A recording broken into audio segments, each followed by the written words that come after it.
હા એટલે ઘણા બધા પરફોર્મન્સ થયા છે. એક પરફોર્મન્સ બહુ કેટેગરીકલી યાદ છે કે અમે લોકો એક પ્લે કરતા હતા અને અહીંયા એક કાચનું ટેબલ હતું અને છેલ્લી ઘડી ટેબલ નહોતું મળતું એટલે અમારા જે પ્રિન્સિપલ મેડમ હતા HD ત્રિવેદી મેમ, જેમને મારી સાથે બહુ ખાસ લગાવ હતો ફોર રોંગ રીઝન્સ, કારણ કે હું બહુ મિસ્ચીવિયસ હતો, તો એમનું ટેબલ અમે અહીંયા ચોરીને લઈ આવ્યા હતા, એમને ખબર નહોતી. અને પરફોર્મન્સની વચ્ચે જ એવું થયું કે હું એક્ટ કરતો હતો અને મેં જોરથી આમ લાત મારી, because the character had to do something like this. એ લાત મારી અને આખું ટેબલ તૂટી ગયું, બધા વિખરાઈ ગયા, but the show must go on.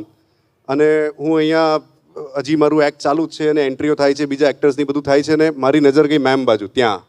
And then I realise that the show will now end at any moment, કારણ કે મેમ ત્યાં ઊભા હતા અને આંખો દેખાડી રહ્યા હતા. એમનું ટેબલ મેં તોડી નાખેલું. તો I have sum very good memories of this college. એટલે અહીંયા શું ફેકલ્ટી ટેબલ ઘેરથી લઈને આવે, આમ આપતા નહીં?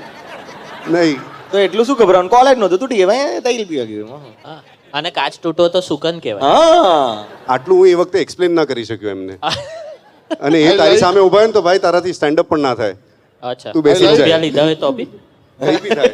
ના ના, હું તો સ્ટેન્ડ અપ હું બેસણામાં કરી ચૂક્યો તો.